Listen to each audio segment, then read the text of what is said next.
Bismillahirrahmanirrahim. Assalamu alaikum warahmatullahi wabarakatuh. I am Sadur Rahman, your mathematics teacher. Today is our second lecture of chapter 6, ratio and proportion.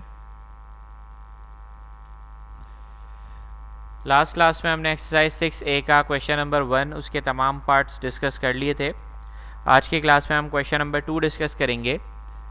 Question है N alloy contains 13.5 grams of copper and 4.5 grams of zinc. Find the ratio by mass of copper to zinc in the alloy. Alloy एक ऐसे metal को कहते हैं जिसके अंदर different metals को मिलाया जाए. ठीक है, डिफरेंट मेटल्स जो है वो आपस में मिलकर डिफरेंट दो या दो से ज़्यादा आइटम्स मेटल्स से मिलकर जो मेटल बनता है उसको या कंपाउंड बनता है उसको अलॉय कहते हैं. ठीक है, तो ये एक तरह का अलॉय है जिसके अंदर कॉपर और जिंक का मिक्सचर है. इसके कॉपर और जिंक की मदद से इसको बनाया गया है. ठीक है, अलॉय की तादाद इसके अंदर है 13.5 ग्राम्स, सॉरी कॉपर की, और जिंक की जो अमाउंट है वो इसके अंदर है 4.5 ग्राम्स. ठीक है, अब हमें ये बताना है कि किस रेशो के अंदर यानी किस एक्सपेक्ट के अंदर कितने तनासुब के अंदर जो है वो आपको मास ऑफ कॉपर और मास ऑफ जिंक किस किस तनासुब में इस अलॉय के अंदर शामिल किया गया है. ठीक है, तो हमने लिखा मास of copper ratio mass of zinc. ऐसा हमने क्यों लिखा? हमने मास of zinc ratio mass of copper क्यों नहीं लिखा? ठीक है, क्योंकि पहले हमें मास ऑफ कॉपर टू जिंक मालूम करने के लिए कहा गया है. हमसे रेशो किसका मालूम करने के लिए कहा गया है? मास ऑफ कॉपर टू जिंक. इसे हम ये नहीं कर सकते अपनी मर्जी से कि पहले हम जिंक का रेशो दे दें और बाद में मास का दे दें. इससे हमारा जवाब सही नहीं आएगा. ठीक है, तो हमें रेशो का मास ऑफ कॉपर टू जिंक मालूम करने को कहा गया है, तो इसलिए हम मास ऑफ कॉपर को पहले रखेंगे और जिंक को बाद में. अगर हमसे कहा गया होता कि find the ratio by mass of zinc to copper, तो हम मास ऑफ जिंक को पहले रखते. ठीक है, तो हमने यहाँ पर लिखा मास ऑफ कॉपर रेशो यानी कि colon zinc mass of zinc.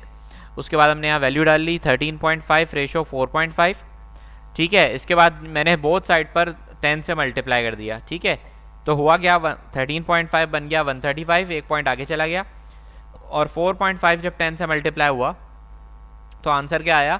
ये बन गया 45. ठीक है, 10 जब मल्टीप्लाई हुआ तो एक पॉइंट इसका आगे चला गया. ठीक है, यहाँ पर भी 10 से मल्टीप्लाई कर दिया और यहाँ पर भी हमने 10 से मल्टीप्लाई कर दिया. ठीक है, तो आंसर आ गया 135 रेशो 45.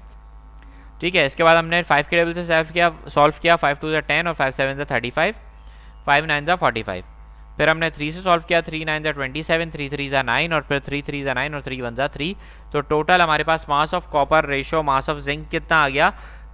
मास ऑफ कॉपर आ गया 3 रेशो जिंक, यानी mass of copper ratio mass of zinc आ गया 3 रेशो 1, यानी कि कॉपर की तादाद इसमें 3 गुना है और मास की जो मास ऑफ जिंक जो है वो कितना है? 1 गुना है. ठीक है, इसके बाद आ जाता है हमारे पास question number 3. Wahida purchased 8 text books costing 12 rupees and 4 story books costing each 9 rupees.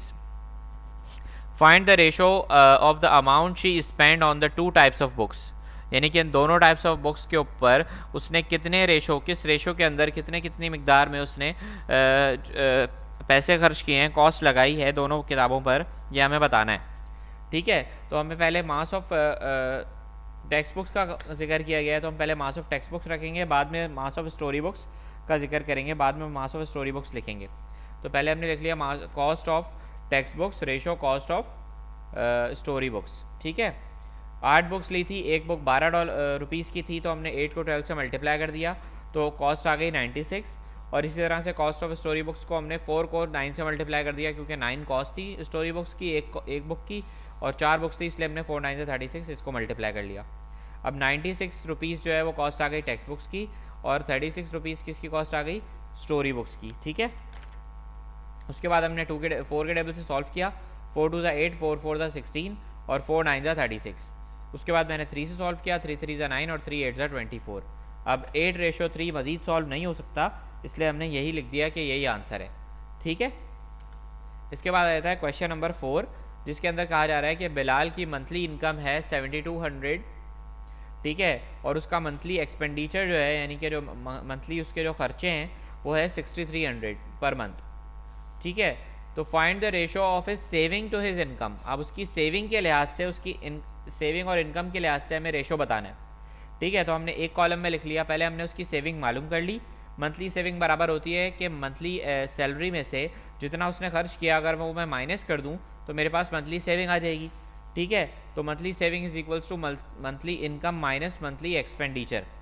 ठीक है, तो monthly saving is equals to 7200 minus 6300, तो मंथली सेविंग हमारे पास कितनी आ गई, ₹900।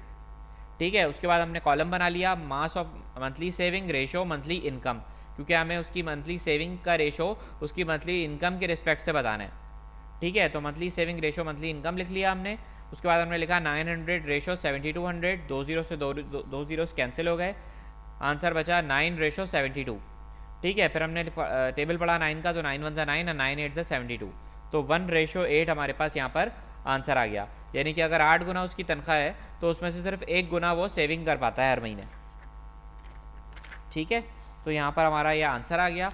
और क्वेश्चन नंबर 4 तक हमने एक्सरसाइज 6A का डिस्कस कर लिया। इंशाल्लाह नेक्स्ट क्लास में इसका 5 6 7 पार्ट जो है वो हम और रेगुलर क्लासेस में जब आप मंडे से आ जाएंगे तो इंशाल्लाह हम डिस्कस कर लेंगे। ठीक है, तो यहीं तक हमारा लेक्चर था। होमवर्क डिस्कस कर लेते हैं। सबसे पहले तो जिन बच्चों ने टाइटल पेज नहीं बनाया वो टाइटल पेज बना लें, इंडेक्स बना लें और हर पेज पर डेट, पेज नंबर और एक्सरसाइज नंबर आपने मेंशन करना है। क्वेश्चन नंबर 1 जिन्होंने कंप्लीट नहीं किया वो कंप्लीट कर लें। और आज की क्लास का होमवर्क यह है कि क्वेश्चन नंबर 2 3 4 एक्सरसाइज 6A का जो हमने आज की क्लास में डिस्कस किया है वो आपने अपनी कॉपी में करना है। ठीक है, जज़ाकल्लाह। क्लास अपना ख्याल रखिएगा, अपना होमवर्क असाइनमेंट कंप्लीट कर लीजिएगा। अल्लाह हाफ़िज़।